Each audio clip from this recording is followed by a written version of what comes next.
Good afternoon, members of the media. Good afternoon, members of our local industry here in Bermuda.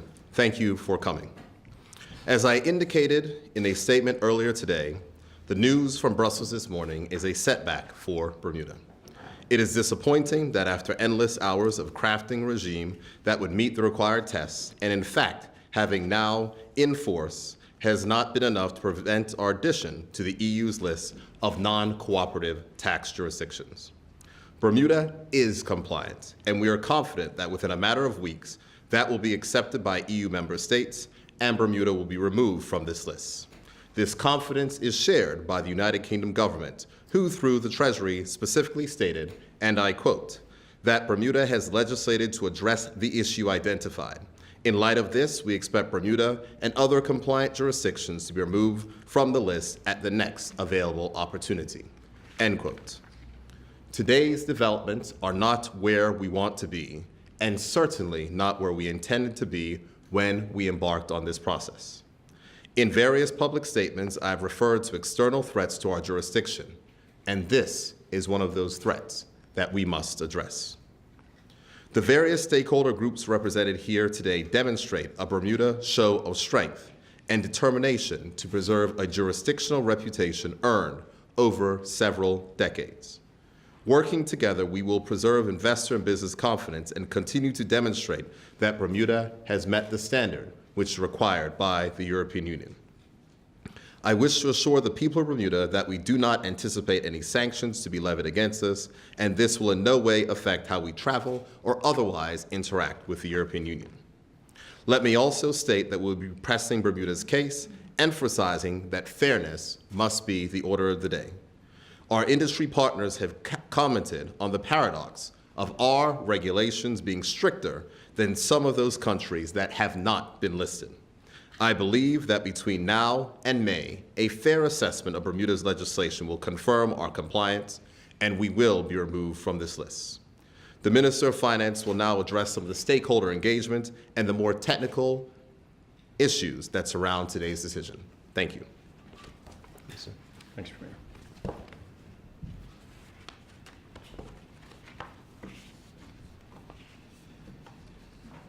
Good afternoon. Earlier today, the European Union Committee of Finance Ministers, known as the Economic and Financial Affairs Council, or ECOFIN, placed Bermuda on its list of non-cooperative jurisdictions for tax purposes. I would like to provide an update as to developments that have arisen as a result of this decision, as well as I will provide details on our compliance measures preceding this decision. We are currently consulting with the UK government, given they are a member of ECOFIN and are also members of all the technical support committees that make recommendations to ECOFIN.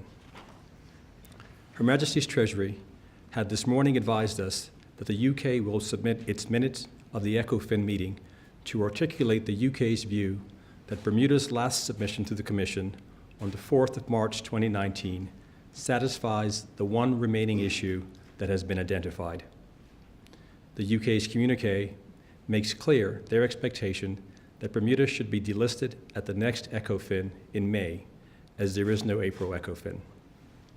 Additionally, the UK has published an online note this morning stating, and I quote, "The UK agreement to the Council's conclusions on the revised EU list of non-cooperative jurisdictions for tax purposes is on the basis that, as set out in the conclusions, jurisdictions should be removed as soon as possible after they have demonstrated they are compliant."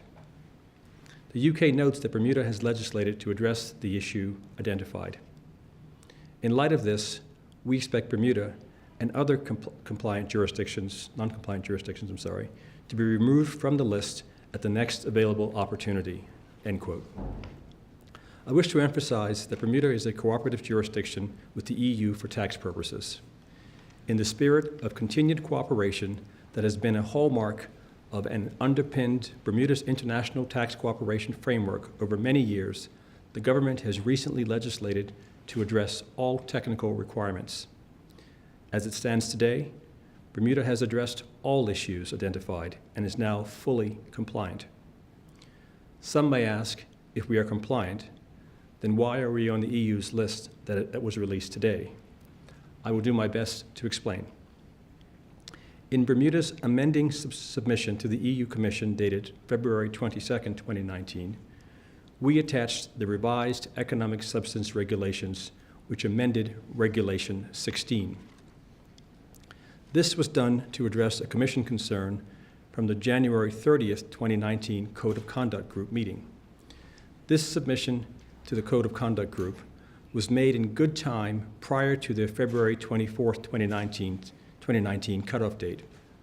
There was a technical omission which was flagged, and as a result, we proactively sent a March 4th, 2019 revision to address any possible lingering concern, and it was circulated by the Commission to the EU member states in good time prior to the member state tax invoice meeting of March 8th, 2019.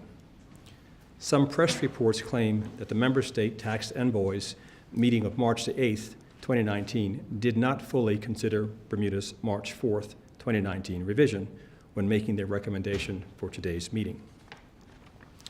If at the end of this process on economic substance, a minor technical omission in regulations was addressed too late for it to be considered to Bermuda's benefit, although it satisfied the one remaining stated concern of the Commission that arose at the Code of Conduct Group meeting on February 27, 2019, it is very disappointing given the ECOFIN meeting was on the 12th of March and our amending submission was made on the 4th of March that we find ourselves here today.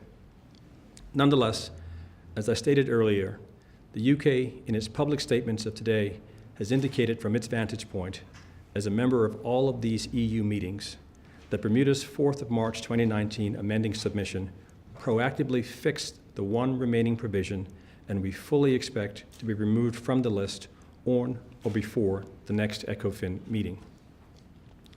Additionally, Bermuda officials will visit the key EU ministers in Brussels, Paris, and Berlin to reinforce Bermuda's position. We are working closely with our industry stakeholders, and we will continue to be a jurisdiction of choice despite today's setback. As the Premier indicated, the last few months have been a trying time, and I want to thank all the stakeholders from industry who have assisted the Ministry of Finance during this process with their time and ideas. It is not lost on any of us that Bermuda's substance regulations are regarded as the strictest, yet we find ourselves alone on this list. I met with many of the stakeholders and the leaders of the opposition to apprise them of the possibility of today's result. My message yesterday and today are the same. We must be united to work to ensure that Bermuda is removed from the list, and I am confident that this unwarranted inclusion will be reversed at the earliest opportunity. Thank you. Thank you. Any question? Yes. Raj? Premier, did Bermuda play games as the EU reportedly stated? The answer to that question, Tarai, is no, and I believe the Minister of Finance has clearly laid out the circumstances which surrounded that particular technical omission, which was rectified in good time. You say the UK is sympathetic and supportive of Bermuda, but we read in Reuters that they lifted their objection to the EU, but they lobbied hard for Saudi Arabia. You felt they could have done more to have prevented us from getting on this list? Tarai, I think that you may be confusing two particular lists when you're talking about the EU's list that was dealing with anti-money laundering versus the European Union's list that was dealing with tax matters. But from the perspective of this, I think that it's important, and it's an important distinction for everyone to note, that this is not a blanket listing for all items that deal with the European Union. This is just one specific matter dealing with tax. There are numerous provisions for which countries are judged, and from the provision of Bermuda, we are now fully compliant. There was one outstanding provision which was addressed in our amended submission, and we are confident, as is confirmed by the United Kingdom, that that is enough to make sure that Bermuda is regarded as fully compliant. I'm Farge, I'm representing Reuters. I was wondering if you could kindly give an account of what Renee Webb has been doing in the Brussels office to date. And also, can you comment on whether Bermuda is concerned about the Brexit giving Bermuda less clout in the future when it comes to negotiating in Brussels? I'm happy to take that. I've been in constant contact and communication with Ms. Webb. We were speaking last night and throughout the week and also this morning, and she will be coordinating the meetings of which we need to be having going forward. Regarding the second part of your question is whether or not the United Kingdom will have less clout. Certainly, if they're not inside the meetings, that will be the case. However, what I have to state is that the relationships of which we've had with the European Union over the years is a relationship that we intend to build on. This is a setback. It is a unfortunate circumstance due to a minor technical omission, but we will get past this, and we're confident that we'll be able to continue to work with the European Union, as is one of our major trading partners and is vital to our domestic industries in financial services. You're talking about the technical omission. I wonder how come we got to the point where we were so close to the deadline before that was corrected? What would lead up to that? This process has been what I would consider most interesting.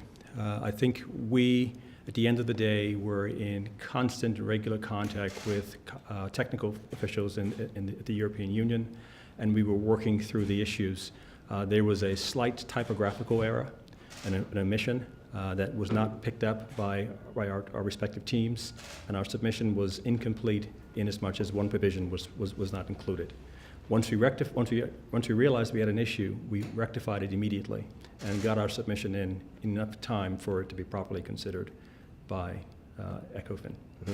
Scott, but to deal with the particular question as well, I think that it's important to recognize that there's been multiple iterations. So for instance, there were submissions that were done in December that were done by the team. There was a meeting of the Code of Conduct group on January 30th. They went back to a number of states to ask for additional changes that were made. And so those are why those additional changes were made after that date. There was an extension in time of which was given, and a deadline of that was given to submit these items.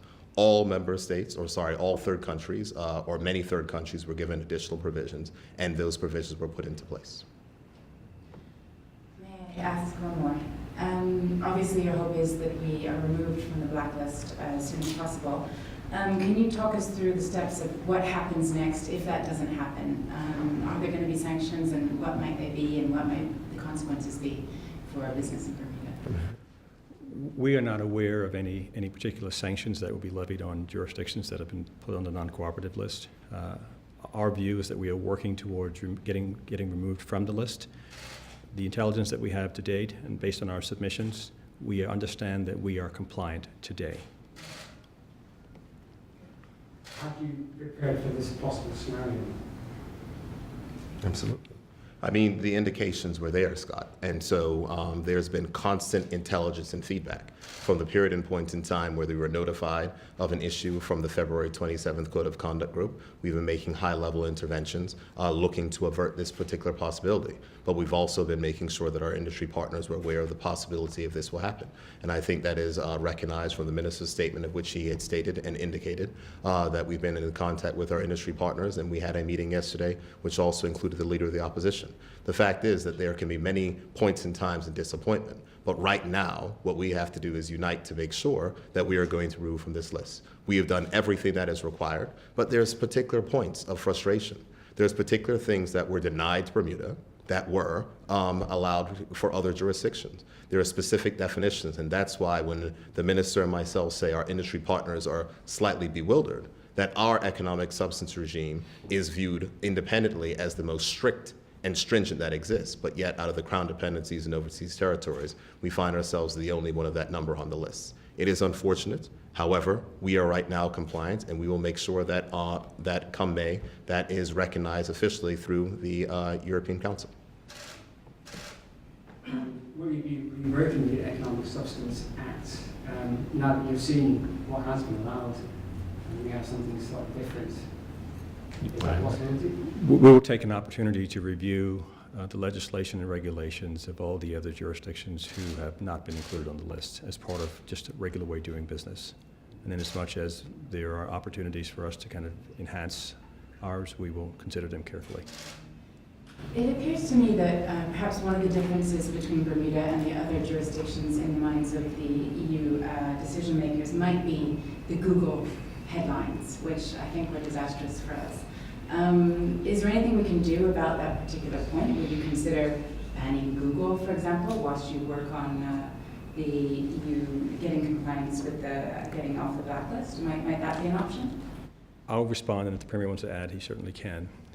We would like to encourage Google, if they're part of an issue, to help us through this by establishing a more substantive presence in Bermuda. We think that works both for ourselves and for Google. And what's the danger that some of these other jurisdictions who are competitors to us now have a better say for attracting businesses and keeping businesses, for the next 2 months possibly? Do you think that we may miss out? I think the purpose of today's press conference is to reinforce that we are compliant today. And in light of that fact, we think that businesses should consider staying here, should stay here. And the working group, I mean, I take it you've had something like the working group going through this process. What's been the feedback from them, particularly since this decision was made? Well, they've only heard the decision this morning, but I can tell you, because I've shared it with them, that it has been a bit frustrating, but it is a process that we have to get ourselves through. We now have a decision. We now know where we are with respect to kind of our own compliance. We now need to do some work between now and May to kind of get the official stamp that we are fine. We'll keep moving forward and working together. And reputational damage, I'm just wondering about if there might be anything that might linger the fact that we've actually been placed onto such a list. And also, we're a sophisticated jurisdiction and we missed this deadline somehow. What can we do to correct that? There will be an opportunity for me and my team to have a look back at all the things that we did over the course of the last several months with respect to this process and identify ways of improving the process to make sure that we don't have a repeat of this. The one thing I would say, Scott, is I don't accept the premise that we missed the deadline. The fact is that this has been an evolving target, which has been going through. Our submission was made prior to the deadline. When there was a minor technical omission that was flagged to us, we made sure that was resolved in good time. And your question of reputational damage is noted, but the fact is that Bermuda has a long reputation, and I'm not trying to minimize this, but this is the European Union. There are many other international organizations which judge tax transparency and compliance, and Bermuda has absolutely no issues with them.